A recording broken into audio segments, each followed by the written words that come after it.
اللي يحب النبي يصلي عليه، واللي عاوز شفاعة النبي يصلي عليه، واللي عاوز يشوف النبي في المنام يصلي عليه، واللي عاوز ربنا يحقق له ما يتمناه يصلي عليه، واللي عاوز ربنا يشفيه ويعافيه ويغنيه يصلي عليه.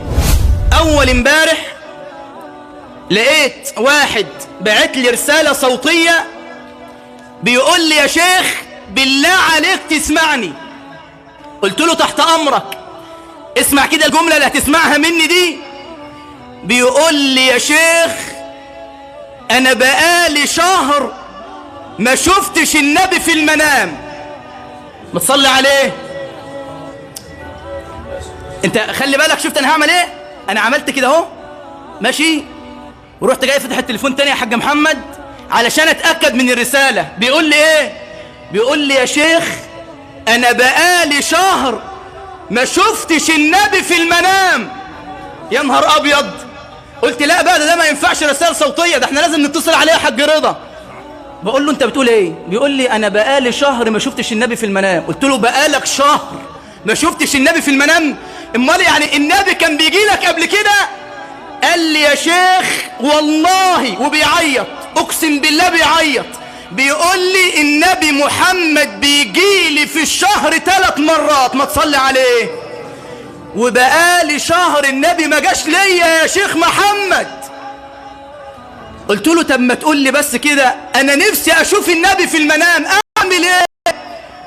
قال لي يا شيخ محمد انا اليوم اللي ما بصليش فيه على النبي بصلي على النبي فيه 3 أو 4000 صلاة.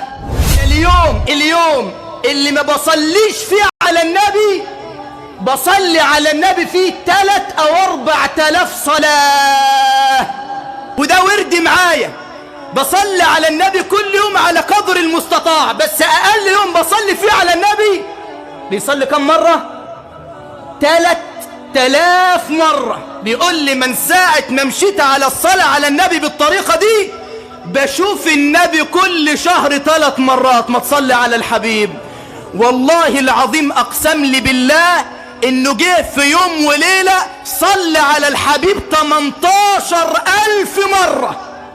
والله العظيم أقسم لي بالله إنه جه في يوم وليلة صلي على الحبيب 18000 مرة. احنا ايه حالنا بقى في الصلاة على النبي؟ انا اول المقصرين. احنا بنصلي على النبي قد ايه؟ هختم معاك بجملة واقوم.